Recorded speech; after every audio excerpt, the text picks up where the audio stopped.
Con ustedes tengo hasta la 1:40, así que el examen lo tomamos a la 1:10. Para que tengan el tiempo para el examen. Voy avisando de que el examen se ha cambiado respecto al de ayer. Uno. Y dos, las imágenes también se han cambiado. Yo no sabía. Por si acaso. Porque les contaré de que fue súper random ayer, porque a un grupo no le pregunto ninguna arteria y me ponen como respuesta arteria. Entonces, o sea, para hacerla y no hacerla bien también. Un poquito inteligente. Pero bueno, en fin. Así que vamos con cerebelo. Muy bien. Cerebelo está relacionado con todo lo que es la parte de equilibrio, coordinación y precisión, podríamos decir. Entonces, esta imagen de acá, vemos que lo clasifican de una forma un tanto peculiar, como por láminas. Del 1 al 5 llaman lo que es el lóbulo anterior, del 6 hasta el 9 de lo que es el lóbulo posterior, y el 10 lo que es la zona flóculo-nodular. Del 1 al 5, que es el lóbulo anterior, o su asemejanza con lo que es el lóbulo anterior, está relacionado con lo que es el tono, la postura y la marcha. Del 6 al 9, que es el lóbulo posterior, está relacionado con la coordinación fina. Y el 10, que es la zona flóculo-nodular, está relacionado con lo que es el equilibrio. Y también con lo que son los movimientos oculares, porque el cerebelo se va a comunicar también con lo que son los globos oculares, básicamente con los núcleos vestíbulo-oculares. Ahora bien, lo más sencillo de poder entender anatomía en cuanto a cerebelo es verlo por vermis, que es la zona central. Para vermis está al costadito, y los hemisferios cerebelosos, que es la zona mucho más lateral. Y hacia la parte de abajo, la parte flóculo-nodular, es la división más sencilla. Si lo vemos por división filogenética, el flóculo-nódulo es el arquicerebelo. El vermis y el paravermis es el paliocerebelo. Y los hemisferios cerebelosos es el neocerebelo. Pero también hay que verlo por lo que son lóbulos. Entonces tenemos el lóbulo anterior, que iba desde el 1 hasta el 5, por este diagrama de acá. El lóbulo posterior, que iba después de la fisura primaria, que era desde el 6 hasta el 9. Y lo que era el flóculo-nódulo, que era la lámina número 10. Y previa a esa, la fisura posterolateral. Bueno, si así nomás fuera, también es súper sencillo, pero tampoco es así. Porque existe otra forma de clasificar. Así que siempre vean en el enunciado que les están pidiendo, ¿no? Si les dicen cuál es la clasificación filogenéticamente hablando, les están hablando por arqui, palio y neocerebelo. Si les hablan, qué sé yo, de una división anatómica, les dicen cuáles son la división anatómica, la más sencilla, la más simple, pues les van a hablar simplemente o de lóbulos, anterior, posterior y flóculo-nódulo, o tal vez funcional, vermis, paravermis y hemisferios cerebelosos. Pero hay otra que es por folios, que es esta de acá, que es todo esto que es el árbol de la vida. Que si es que no han llevado anatomía, les aconsejaría que cuando lo lleven presten mucha atención a cómo lo clasifican, porque cada una de estas cositas tiene un nombre en particular, tanto a nivel verniano como a nivel de hemisferios cerebelosos, y es diferente. ¿Por qué? Porque según cuál sea la cara, y cuando ya lo vean en sus piezas anatómicas, varía. No es lo mismo que ustedes lo llamen acá a nivel de la lámina número 9 a esta zona de acá que le dicen úvula, que cuando está más a nivel de lo que son los hemisferios cerebelosos le llaman amígdala. Y esa es la famosa amígdala cerebelosa, que ya la conocíamos cuando vimos hernias amigdalianas.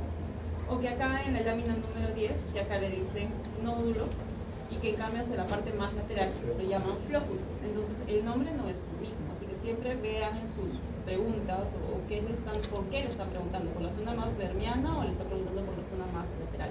Siempre con muchas pinzas y con cuidado. ¿Tienen que aprenderse el nombre de esto? Sí, porque cualquiera de estos es preguntable, así que aprendan, por si acaso.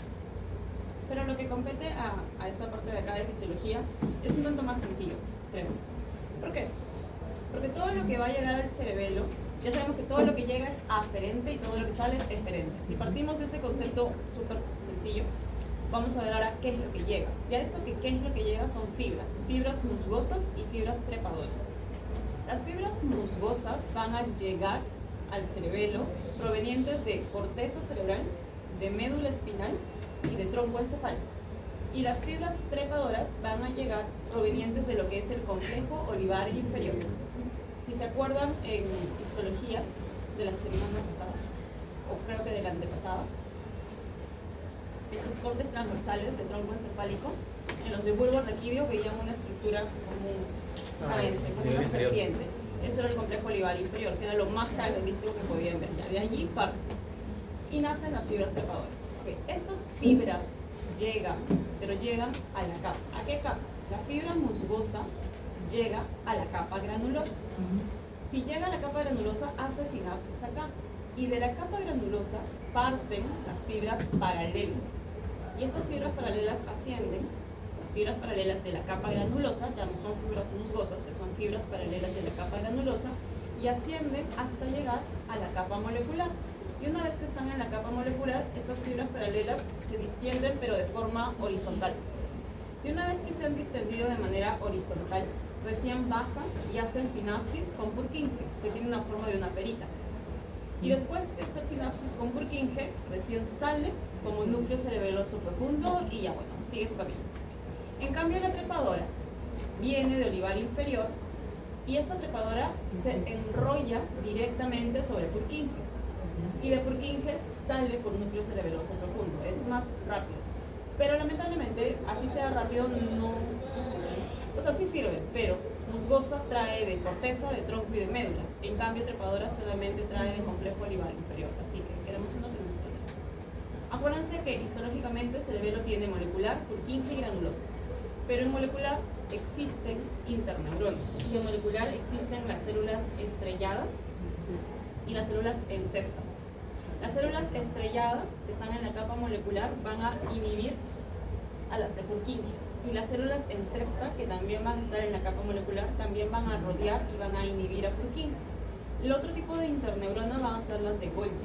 Las de Golgi van a estar en la capa granulosa e inhiben a la granulosa, a las células de la granulosa. No se olviden que todas tienen que pasar por Purkinje. Y Purkinje es una gran neurona inhibitoria, por ende libera GABA. ¿Okay? Y GABA está acoplado a un receptor ionotrópico. Y estar acoplado a un receptor ionotrópico permite la apertura de los canales de cloro. Y si permite que se abra cloro, permite la hiperpolarización. ¿Okay? Ya. Nuevamente, lo mismo, fibra trepadora y musgosa. La musgosa es la que viene acá. Sinapsis con célula granulosa, después tienden sus fibras paralelas, llegan hasta molecular. No es que la musgosa llega hasta molecular, es que la musgosa llega a capa de células granulosas. Granulosas tienden sus fibras paralelas. Las fibras paralelas ascienden hasta molecular y allí las fibras paralelas se distienden a lo ancho.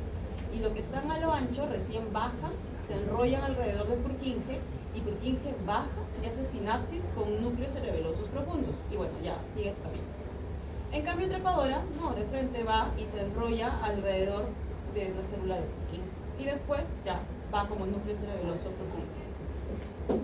Este es el glomérulo cerebeloso. Viene la fibra musgosa y la fibra musgosa hace sinapsis con la dendrita de la célula granulosa. Pero acuérdense de que en la capa de las células granulosas existían interneuronas. Y esas interneuronas eran Golgi. Y esa Golgi era inhibidora de la granulosa. Así que también van a estar como parte de todo el circuito, por si acaso.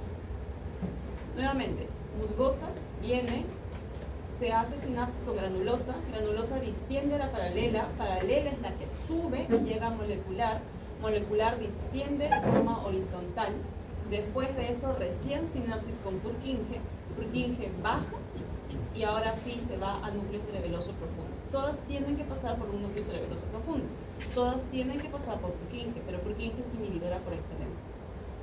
Este diagrama de acá me parece bonito, porque este fetito, como lo dijeron en uno de mis grupos, en la parte central, que es el vermis, está la parte axial, ¿no? Tronco, todo axial. En cambio, hacia la parte lateral están sus piernitas y sus bracitos. Entonces, la parte central es el control axial. El hecho de que podamos estar sentados y no me esté cayendo para algún lado, o que camine tranquila, manteniendo mi línea, eso es vermis. Pero el hecho de que tenga una coordinación fina distal en manos o también en pies, eso es hemisferio cerebeloso. Y el hecho de que guarde equilibrio y no tenga movimientos errantes verticales, que es nistagmos, eso es flóculo nódulo. Entonces, si en algún momento le dicen paciente no tiene control de tronco, o sea, tiene una ataxia axial, esto es axial, eso es vermis, o tal vez para vermis. no tiene coordinación fina, distal, o sea, tiene torpeza motora distal, manos y pies o piernas. Eso es hemisferio cerebeloso. No tiene equilibrio y tiene nistagmos, eso es flóculo nódulo. Aferencias cerebelosas. Okay. Conocemos a los espinos cerebelosos que ascendían, es una fibra ascendente, llevando la propiocepción inconsciente. Y estas entraban por pedúnculo cerebeloso inferior, ¿no es cierto? Eso lo vimos en médula espinal, cuando vimos vías ascendentes. Excepto la del espino cerebeloso anterior, porque la del espino cerebeloso anterior ingresaba cerebelo por pedúnculo cerebeloso superior. Por pedúnculo cerebeloso medio entra la vía pontocerebelosa, que ahorita la vamos a ver con el diagrama. Y por el pedúnculo cerebeloso superior entra el espino cerebeloso anterior, pero sale las principales vías, porque las eferentes salen sobre todo por el pedúnculo cerebeloso superior, eferentes. Pero me voy a saltar estas de acá un ratito y me voy acá. Ok, espinos cerebelosos. Empezábamos en médula espinal, en un corte transversal, y nosotros sabíamos que los espinos cerebelosos estaban acá, bien en el borde lateral, y que el espino cerebeloso dorsal ascendía ipsilateralmente y entraba a cerebelo por pedúnculo cerebeloso inferior. Hasta allí habíamos estudiado en médula. Que llegaba a cerebelo, ya. ¿Pero a qué parte del cerebelo? Ok, la zona en la que llega es vermis y paravermis, dice. El núcleo es, en el vermis tenemos, bueno, en general, en cerebelo tenemos 4 núcleos. Flóculo, fastigio, dentado, emboliforme y globoso. Y al emboliforme y al globoso lo llaman interpuestos. Okay. Cuando llega a vermis, el núcleo es el fastigio. Y cuando llega al paravermis, el núcleo es el interpuesto, o la suma del emboliforme con el globoso, como quieran llamar. Muy bien, ya llegó a su núcleo cerebeloso profundo. ¿Por qué fibras musgosas? Porque las fibras musgosas suben con la información de corteza, tronco y médula espinal. Entonces están haciendo uso de las fibras musgosas. Pero la información no puede quedarse en cerebelo, o sea, tiene que haber un efector, ¿no? Porque todo eso es aferente. Ahora, ¿cómo va a responder? Sencillo. O responde haciéndose consciente y por ende va por tálamo, porque todo en este mundo va a pasar por tálamo, excepto el olfato. Entonces se va al tálamo contralateral y de tálamo se va a corteza, y como corteza desciende como vía corticoespinal, la que ya conocemos, y se hace consciente, o se acopla a formación reticular. Porque formación reticular, la vía retículo espinal, ¿qué hacía? Favorecía el tono, favorecía la marcha también, y favorecía todo lo que era coordinación de movimientos repetitivos, coordinación de tono, marcha. Entonces se puede acoplar. Se acopla a formación reticular y favorece lo que es tono y musculatura axial. Y listo, trabajan en conjunto.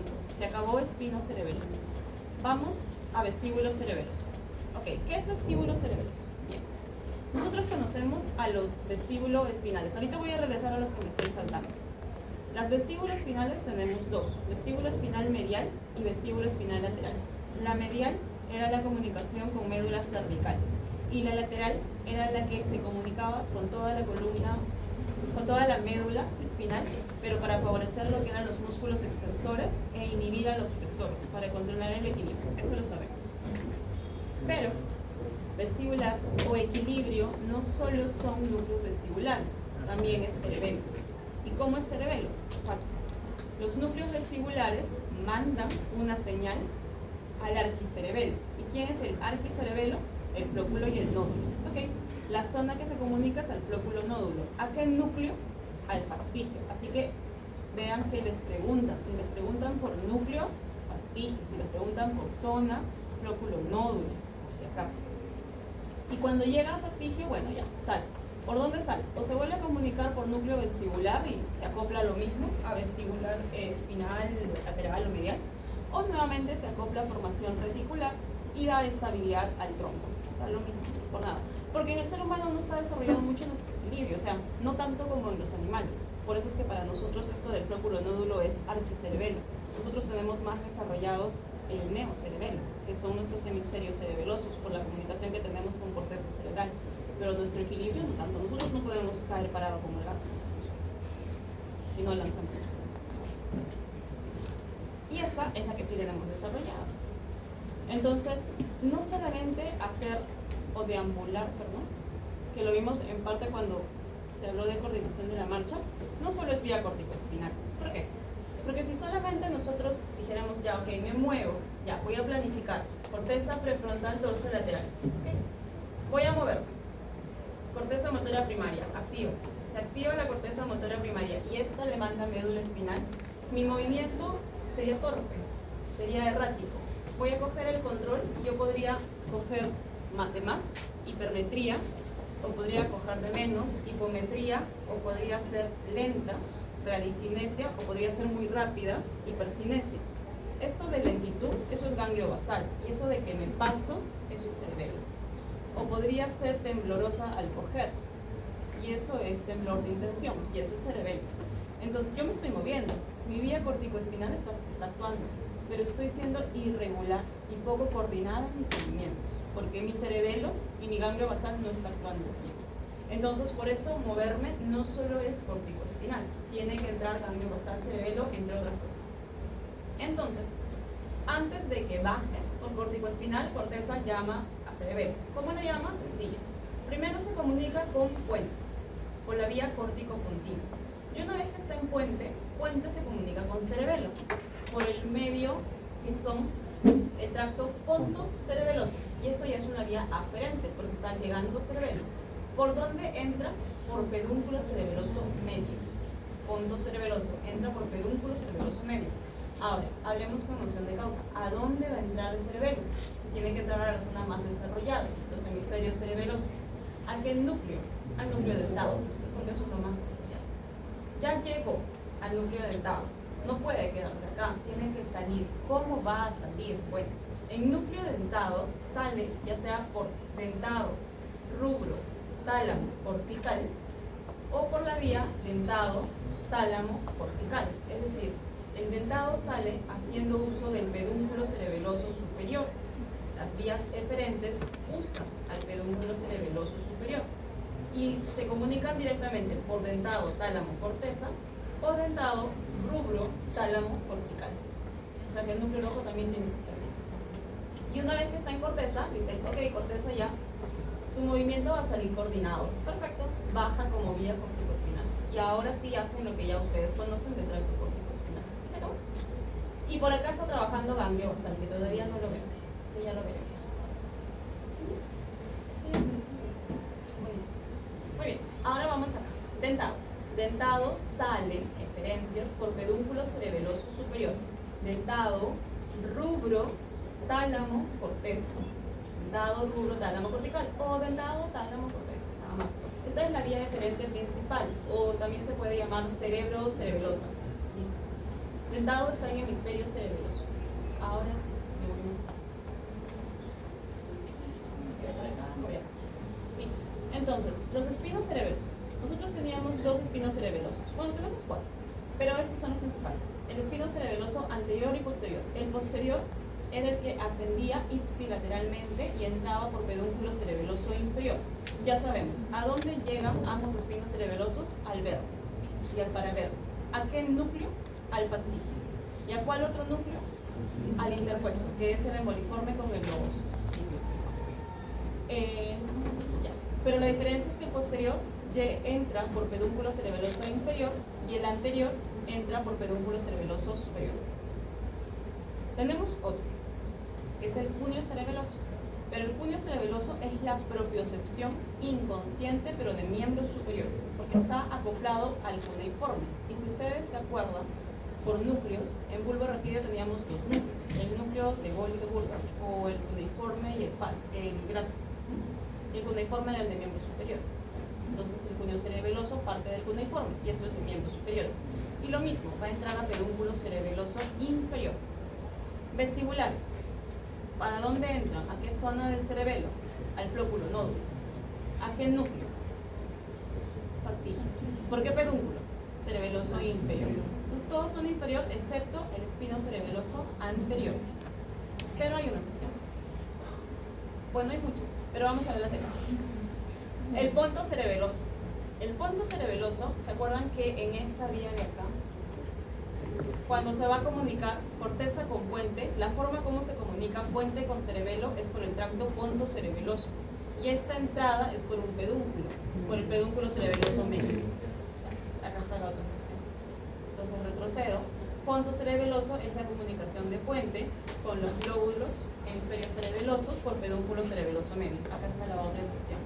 Y acá está otra, muy interesante, el olivo cerebeloso, porque hasta ahorita yo les he hablado de la comunicación de la médula espinal, de la corteza, del cerebelo, y el olivar inferior, que es el único que utiliza las fibras trepadoras, pues nadie ha hablado, ¿no? Y las fibras trepadoras son importantes. ¿Por qué? Porque si yo hago un movimiento y mi movimiento es tembloroso, o sea, un temblor de intención, esto es hemisferio cerebeloso. Después de que toda mi corteza, todo mi yo, trata de corregir mi movimiento y no logra corregirlo, existe mi último as para la manga, que es el olivo cerebeloso, que parte de los núcleos olivares inferiores, de esos que vieron en bulbo raquídeo, y que llegan a todas las zonas contralaterales del cerebelo. Y lo que buscan es ya, en última instancia, corregir el error a como dé lugar. ¿Por dónde van a subir las vías? Por las fibras trepadoras. Y se acabó. Ya si no pueden, ya. Ahí se acabó. ¿Por dónde entra? Por pedúnculo cerebeloso inferior. Ya está. Y el otro que también entra por pedúnculo cerebeloso superior, que sería la otra excepción a la regla, sería el tecto cerebeloso, que parte del colículo inferior y llega a los lóbulos anteriores y posteriores. Pero no están muy desarrolladas en nosotros. Vamos acá. Acuérdense entonces, aferencias. Tenemos las del fastigio, que pueden ser tanto las espinocerebelosas como las vestíbulos cerebelosas. Las espinocerebelosas pueden usar al fastigio, pero también pueden usar a interpósito, por la zona paradermiana. Dentado, las que llegan acá son las del puente, por la vía pontino-cerebelosa, haciendo uso del pedúnculo cerebeloso medio, y por el dentado sale más bien la vía cerebro-cerebelosa. Las principales referencias. Ahora acá. Entonces, corteza cerebelosa tiene tres capas. Capa molecular, capa de células de Purkinje y capa de anulación. Acuérdense que todas vienen y van a subir por fibra musgosa, hacen sinapsis en granulosa. Granulosa extiende sus fibras paralelas, estas llegan hasta molecular, se distienden horizontalmente, después bajan, hacen sinapsis con Purkinje. Purkinje es inhibidora por excelencia, y después hacen sinapsis con su núcleo cerebeloso profundo, que ya lo conocen, y se van por su vía eferente. Esto de acá. El cerebelo es un órgano hipertonizante por excelencia. Entonces, no solamente hipertonía patológica se puede dar por lesión de primera motoneurona, y eso ya lo sabemos. Si se lesiona primera motoneurona, la persona puede ser espástica, y espasticidad es aumento de todo. Pero una hipertonía fisiológica, o sea, normal, es el cerebelo. Si la persona se lesiona el cerebelo, puede tener flacidez. Entonces, flacidez no solo se da por lesión de segunda motoneurona, por si acaso. Después de esto, nosotros en neurofisiología lo que hacemos es el registro de ondas, tanto de nervios como de músculos. Eso lo podemos ver con algunos aparatos, máquinas, monitoreo, en la cual visualizamos, ya sea con fuerza muscular o demás, cómo es que está la actividad eléctrica, tanto muscular como de nervios, básicamente. Pero esto de acá, cerebelo no solamente es tono, postura, sino también es coordinación de movimientos agonistas y antagonistas. Nosotros tenemos la capacidad de poder coordinar movimientos alternantes rápidos. La capacidad que yo tengo para hacer esto de acá es alternar movimientos, supinar y pronar rápido. Esto no está al azar. Esto es hemisferio cerebeloso comunicado por vía dentado rubro talámica, que ya la conocen, con corteza cerebral. Eso no lo puede hacer cualquiera. Si está alterado este movimiento, piensen en cerebelo, por si acaso. Entonces, ya saben que el control motor voluntario no solo es vía corticoespinal, sino también es la comunicación que tienen con cerebelo. ¿Por qué? Porque corteza manda su señal a puente, puente entra a cerebelo por pedúnculo cerebeloso medio, se comunica con dentado, dentado va por dentado rubro tálamo, llega a corteza y recién corregido baja a corticoespinal. Entonces las cosas no se hacen al azar, sino primeramente quiere una corrección antes de ejecutarlo. Y por acá está el ganglio basal, que nos falta ver. ¿Qué parte del cerebelo están evaluando acá? Hemisferios cerebelosos. ¿Qué núcleo? Dentado. ¿Por qué hemisferios cerebelosos? Ah, pero ¿por qué hemisferio movimientos finos? Claro, acuérdense de ese monstruito ahí. La parte central es verbis y es control axial. Y la parte de sus manitos y sus piernitas están para hemisferios cerebelosos. Así también pueden evaluar lo que es la parte de hemisferios cerebelosos, talón, rodilla.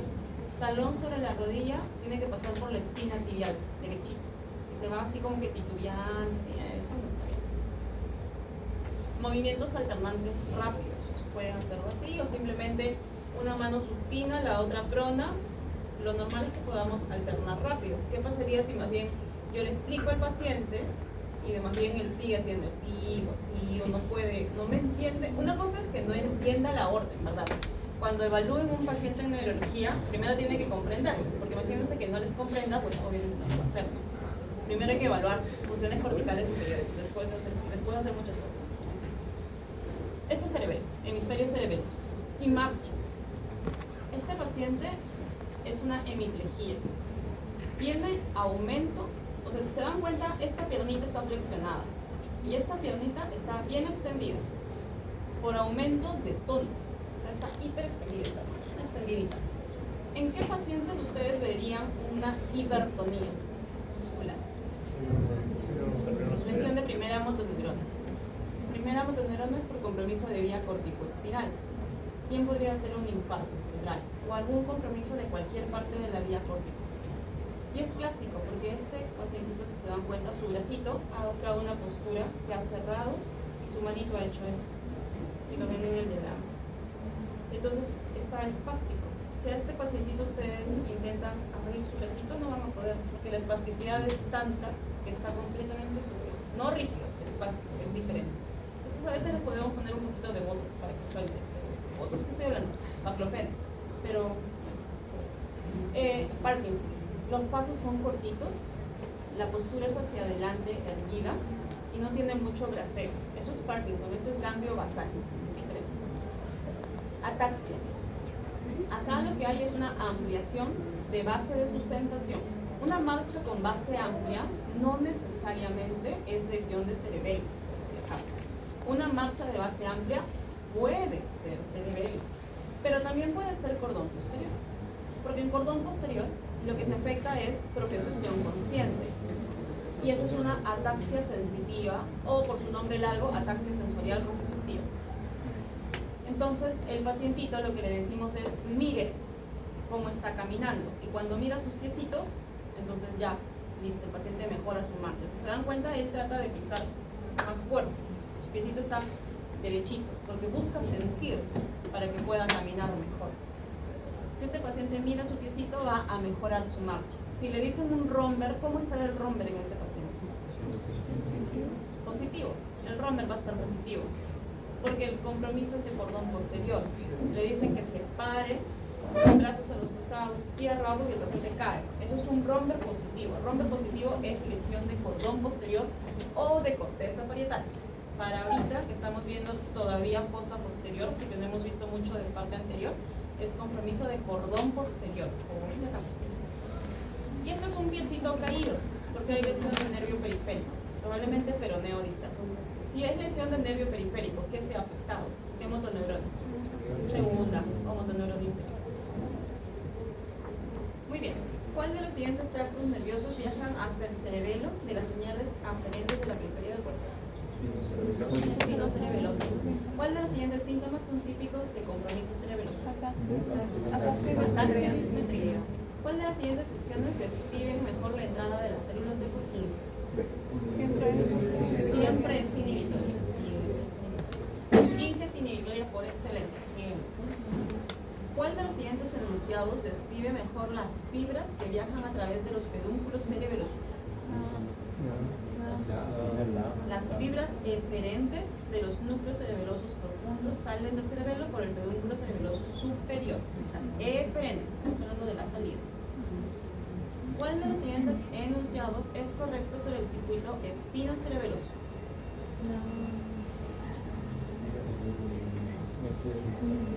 El cerebelo coordina los movimientos ipsilateral. El cerebelo siempre es ipsilateral. Sí. ¿Cuál de los siguientes enunciados es correcto sobre el circuito cerebro-cerebeloso?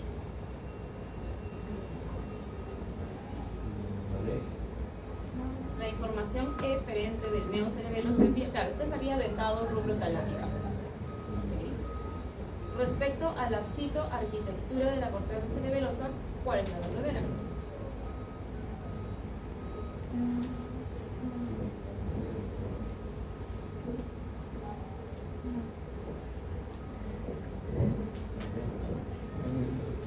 Las fibras musgosas hacen sinapsis con las granulosas. Esto es por esto.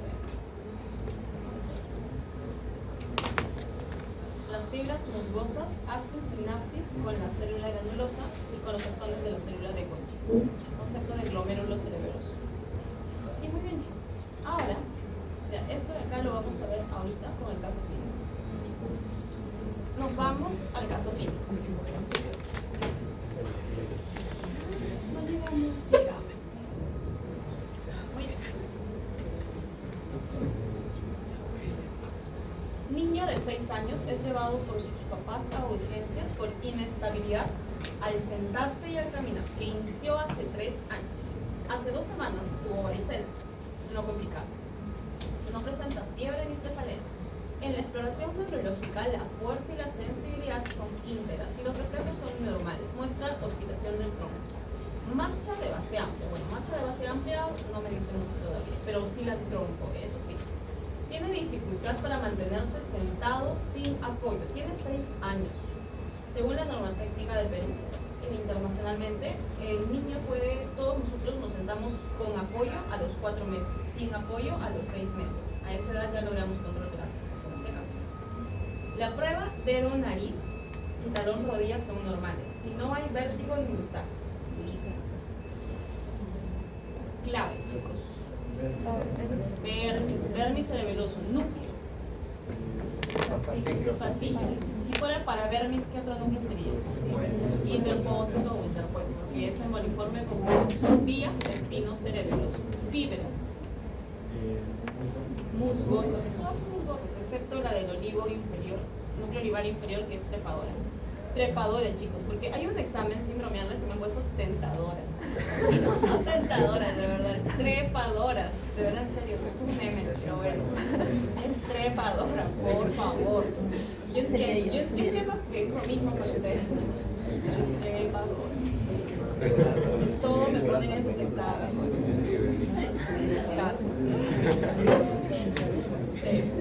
Pasos cortos. Okay, cuando vean cómo camina un paciente, la verdad que cuando, yo no sé si neurología es lo más clínico que tengamos, medicina interna también, pero bueno, nosotros vemos mucho cómo camina la marcha de un paciente. Si ustedes ven en la calle, ahora los invito a ver cómo camina el niño.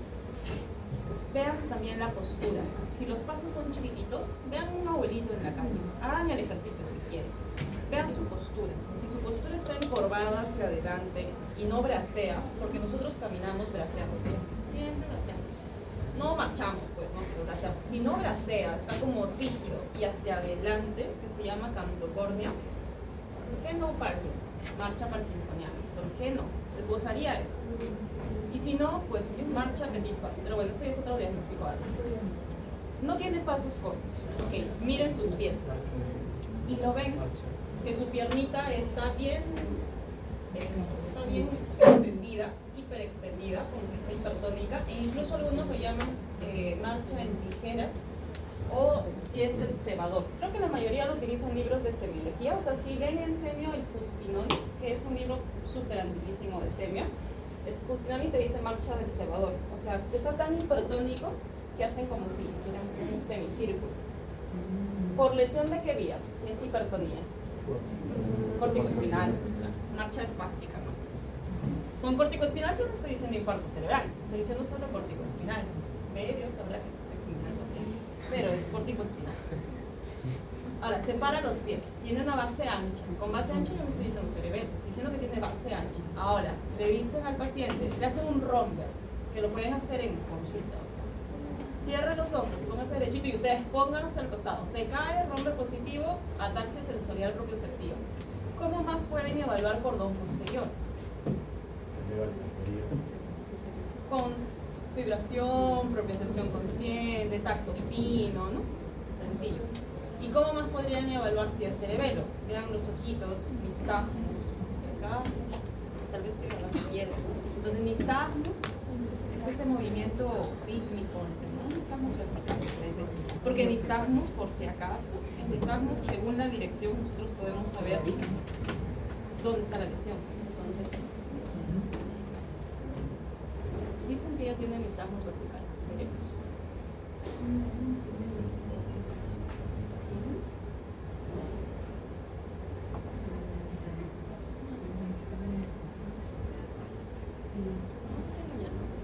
Al comienzo. Al comienzo tuvo un poquitito de nistagmus. No, te engañando. Al comienzo tuvo un poco más. No hay otro mejor, que lo vi con el otro grupo. Creo que él sí tenía uno más marcado.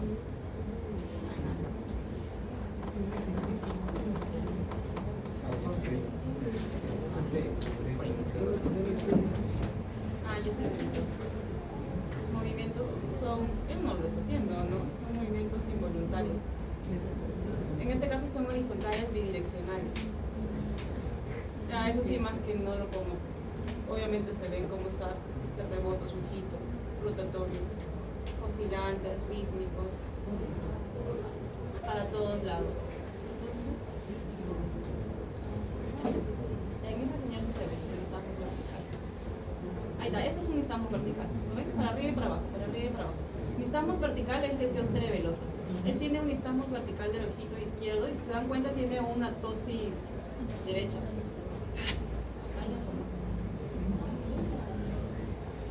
Pero acá sí se nota clarito. Y él también tiene un nistagmus cuando solamente cierran el ojo. Es un positivo, lesión cerebelosa. Pero hay que saber interpretar el nistagmus por si acaso. Porque ahora si se ponen a evaluar entre ustedes y se encuentran un nistagmus, no se asusten.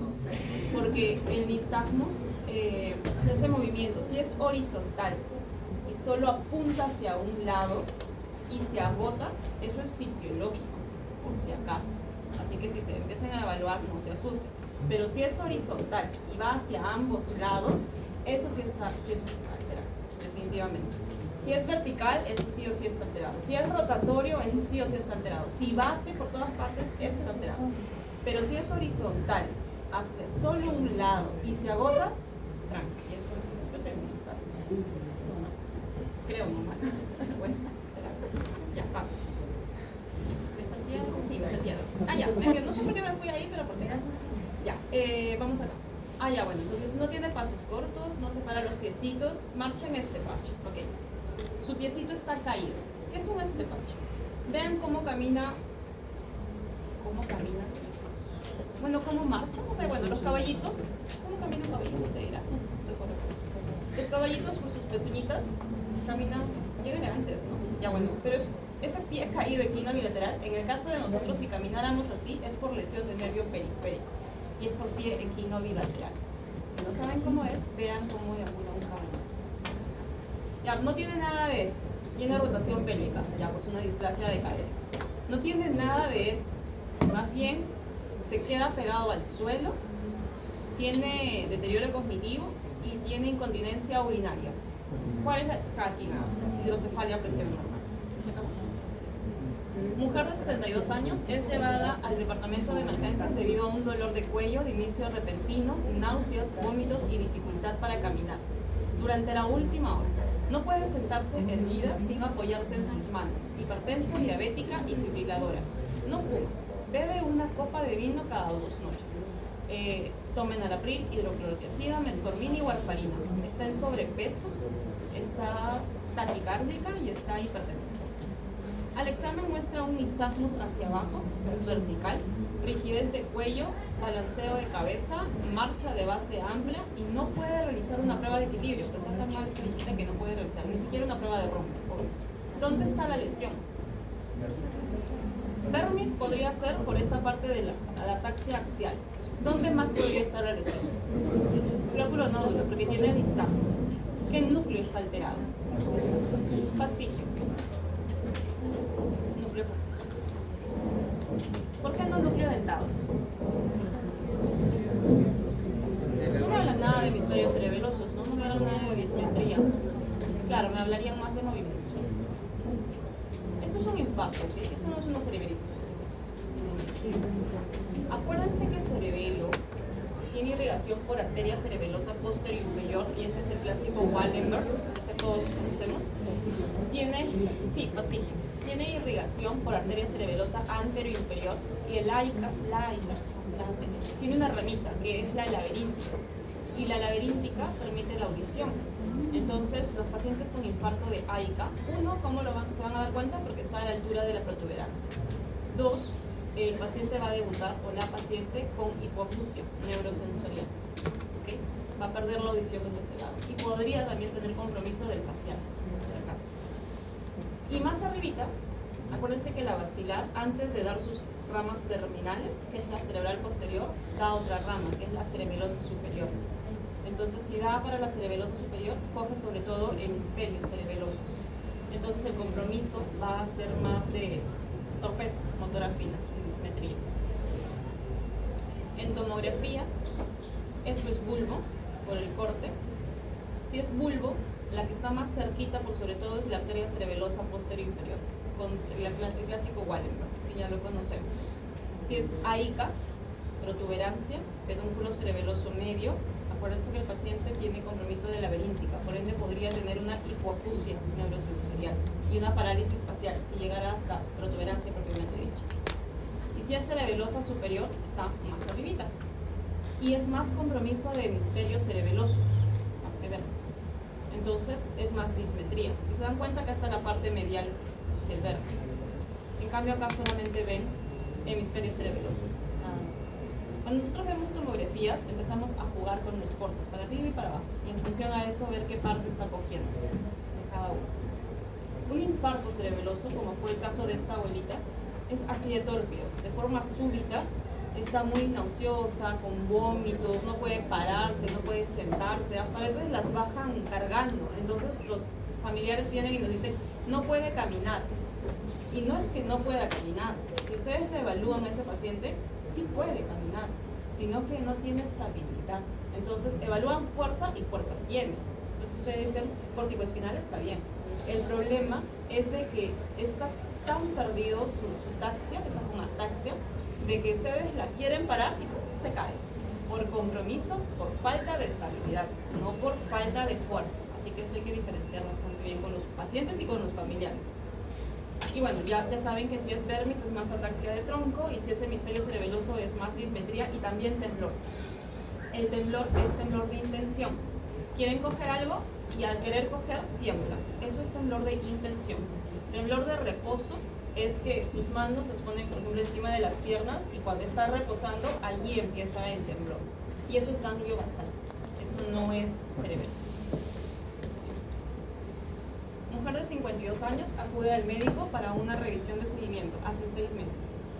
Hace 6 meses se sometió a una lobectomía superior derecha, quimioterapia adyuvante por un adenocarcinoma de pulmón localmente avanzado. Desde su última consulta su habla ha cambiado. Ahora hace pausas incómodas en sus oraciones y divide las palabras en sílabas. En la exploración física los movimientos son descoordinados y se inclina hacia el lado derecho. Hacen un TAC y le encuentran un tumor en el hemisferio cerebeloso derecho. ¿Qué prueba le harían acá? Si es hemisferio cerebeloso derecho, ¿cómo lo evaluarían? Dedo, nariz, talón, rodilla. Podrían hacer eso. Los adenocarcinomas del pulmón, en sí los tumores primarios de pulmón hacen metástasis cerebrales. En este caso ha hecho metástasis al cerebelo.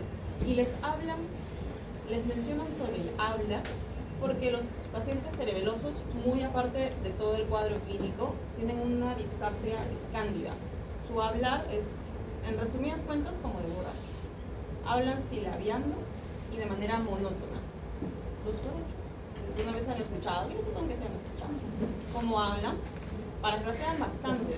Ya cuando ya quieren hablar muy rápido, ya como que se entreveran. Pero se ríen porque ya han escuchado. Entonces, si la vean mucho, pero es monótono, no tienen las inflexiones características o típicas que tenemos cualquiera cuando hablamos, porque todos tenemos, o sea, muy aparte de nuestro dialecto que podamos tener, todos tenemos inflexiones en nuestra voz. En cambio, una disartria escándida en estos pacientes, ¿no? Tienen un habla muy particular. Bueno, eso no es la imagen del paciente. Ok, prueba de dedo nariz normal. Acuérdense que la lesión está en el hemisferio cerebeloso. Ataxia es esa lesión, esa cognición, pero axial, el centro. Puede ser por cerebelo, puede ser por cordón posterior, pero también puede ser por oído interno. Hasta ahorita ya sabemos que si es una ataxia sensorial propioceptiva, hace un romper. Si el romper es positivo, se acabó. Si es de cerebelo, hagan las maniobras de cerebelo, para dismetría, para movimientos alternantes, la marcha del ebrio, el nistagmus vertical. Y si es de oído interno, eso es capítulo 13, creo, que es oído. Y por último, paciente varón de 61 años es llevado por su hija a la clínica para una evaluación por dificultad progresiva para caminar durante 2 semanas. Con frecuencia se tambalea y tira objetos de la mesa al querer alcanzarlos. En la exploración presenta una marcha de base amplia. Le dicen que haga la maniobra dedo-nariz y no se toca la nariz, sino se toca cualquier parte menos la nariz. Y tiene dificultad para realizar movimientos rápidos alternantes. No tiene debilidad ni pérdida sensorial. ¿Dónde está la lesión? Hemisferio cerebro. Listo. Muy bien, chicos. Les quedan 14 minutos.